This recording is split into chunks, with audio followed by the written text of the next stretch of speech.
It's such an honor to be invited to give a talk as part of this program, especially because I don't actually work on disease, but hopefully I will touch upon other aspects of this idea of One Health, and sort of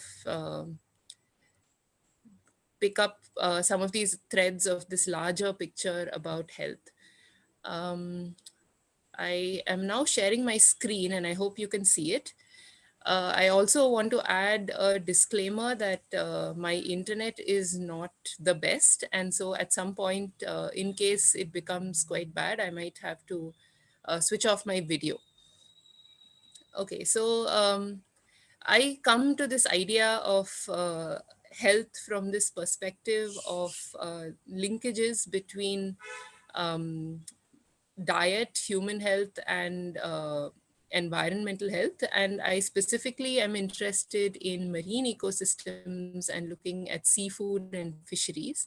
But one could also look for the outcomes, that is, the the kinds of ecosystem services that uh, are provided by the ocean to people who use these various products that are produced from a healthy ocean. And a group of people got together and actually tried to list out the various types of ecosystem services that the ocean could potentially provide. And specifically today, I am interested in this idea of food provision, fishing opportunities, livelihoods and economies, and biodiversity. And based on these sets of criteria, a group of scientists from primarily the US actually assessed global oceans for their health and found that for the most part, most oceans are not in a good shape. They are at about 50% health, while the only parts of the ocean that are relatively better off are those areas that are very sparsely populated or completely unpopulated by people. So given this starting point of things already being in a bad situation, the next question was why is the ocean in such a bad situation? And this work, which was done in 2012, pointed their finger at the primary direct threat being fisheries. So the way fishing is conducted, it not only takes out a large number of fish from the ocean, but some types of fisheries also have larger ecosystem impacts. There may be types of fisheries that completely dredge out the ecosystem. There may be types of fisheries where bombs are used and so on. So these have larger ecosystem impacts. And another byproduct of fisheries is that it is not very selective. And so a large number of species that may not be economically important are also caught along with the economically important species. And unfortunately, these are species that have a lot of ecological importance. And so when they are removed from the ocean immediately reacts negatively. And this totally impacts ocean health. So, given this situation of fisheries, the United Nations actually did a lot of research through their Food and Agriculture Organization into the wild marine fisheries and found that 85% of wild fish stocks are either fully exploited or overexploited.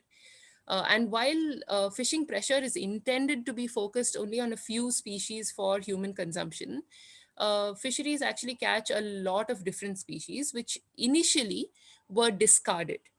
But now they have found uses for these species by processing them to produce food for other animals.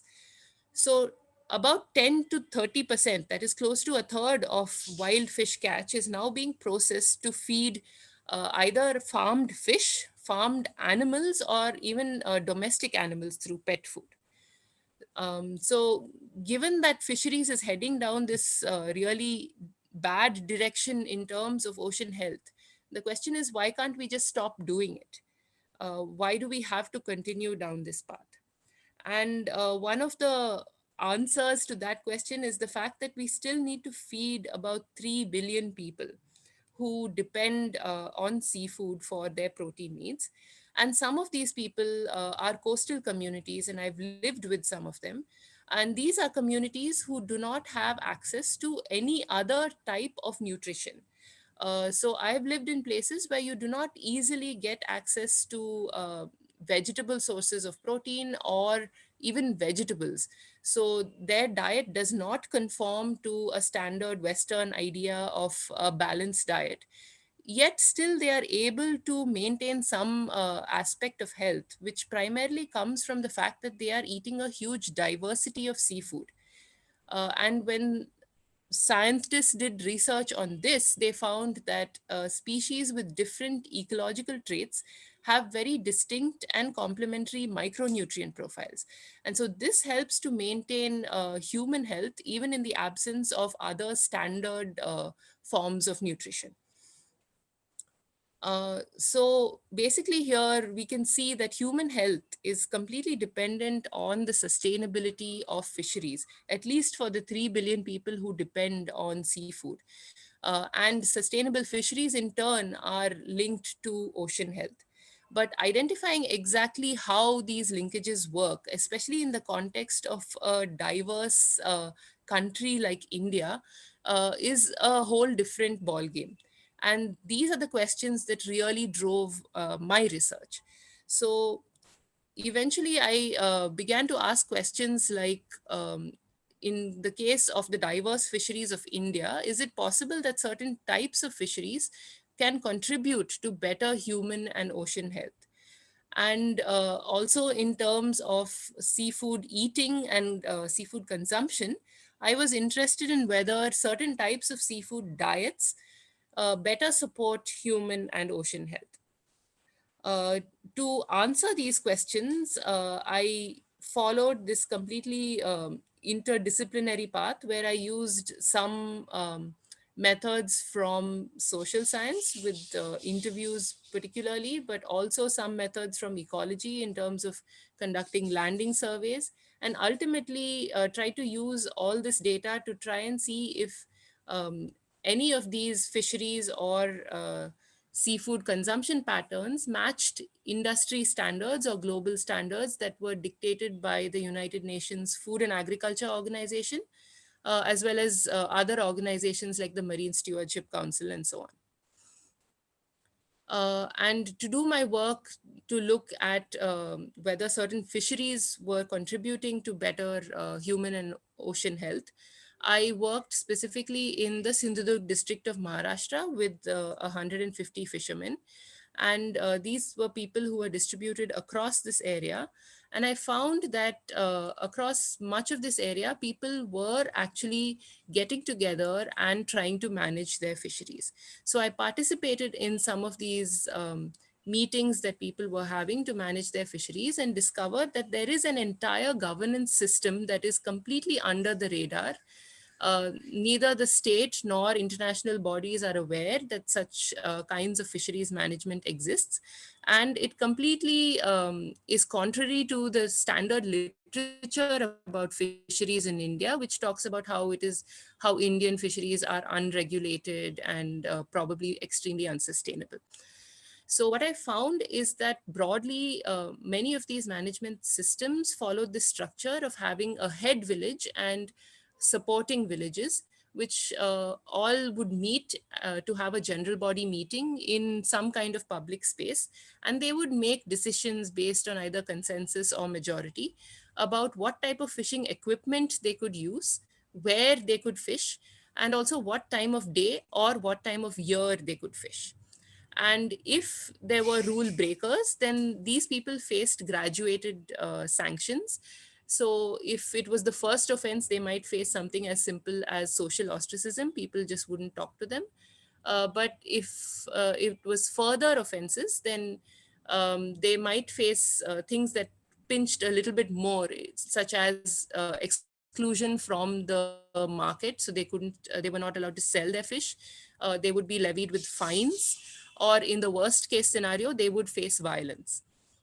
Now, it turns out that these kinds of management systems were actually quite effective in producing ecologically driven harvests rather than market driven harvests. So there was no guarantee that you could get the species that the market most preferred, but instead you were getting this huge diversity of at least 68 edible species.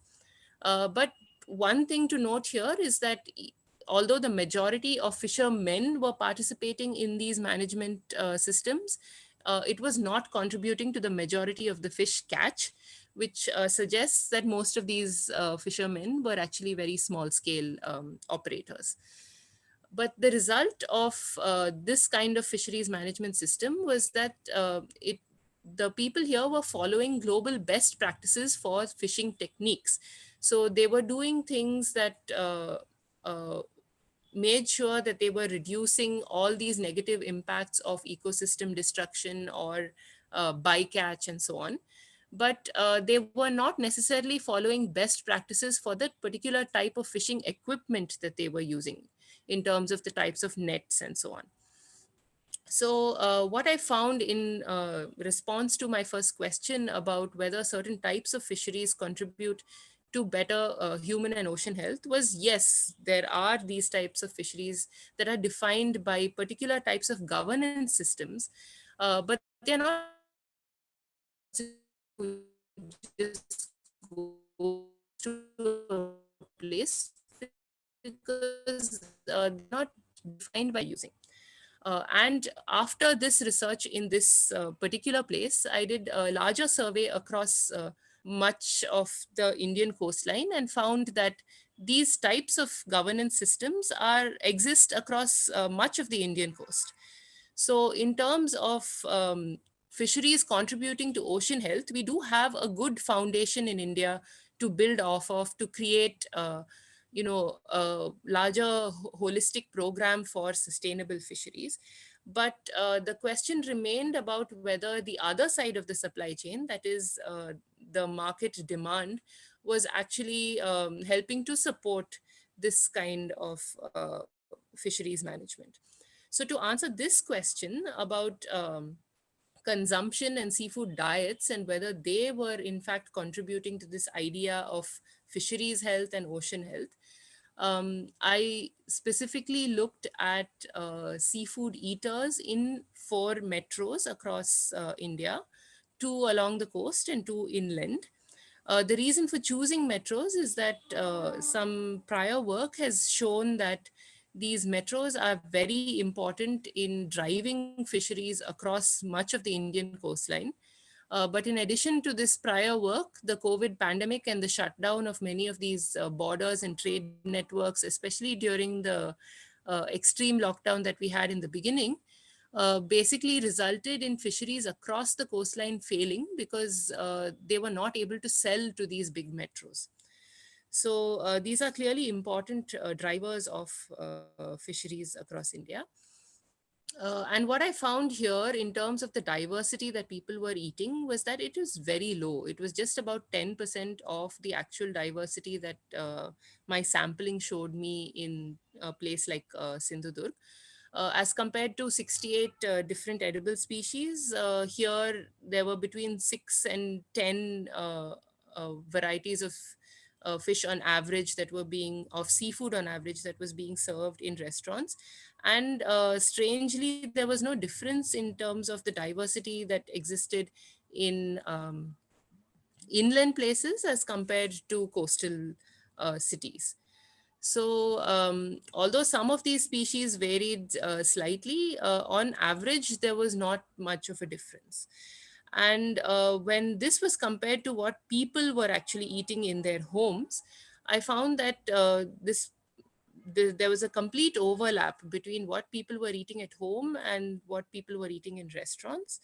On average, again, they were eating just about six species groups, which translated to between 10 and 15 species, and were willing to try another two or three more. They didn't seem to have any knowledge about the different types of fishing methods or the impacts that different fishing methods could have. And the majority of them were totally unaware about the total number of edible species that they could possibly try. Now, why this is of concern sort of comes out in the more qualitative data that I collected. Um, Here I've just provided two quotes from two of the people that we interviewed to discuss how people's relationships with fisheries and with the seafood that they eat have changed. So one person said, "Trawl fishing catches everything, but I don't want to eat everything. The fishermen should catch what I want to eat. Then everything will be fine in terms of sustainability." Now, this sentence sort of ignores entirely the fact that wild fish are among the last wild foods that people still eat today. And wild foods, in that way, are completely different from farmed foods in that you can't predict uh, what is going to be caught, and you can't, specifically catch what people want to eat. So this huge disconnect is sort of causing a complete imbalance between supply and demand in this supply chain. Another person brought up this idea that they would have liked to contribute to some kind of sustainability by not eating fish during breeding seasons and so on. But they said, "I'm sure my mother knew when each fish was breeding because she used to clean the insides. But now this is not the case because we buy pre cleaned fish. If you buy seafood online, it's not only cut and cleaned, but also packaged in such a way that you can't tell which fish it's come from." So the level of disconnect with the species is at a completely different scale now, thanks to online marketing of seafood, where people have no idea what they are eating anymore.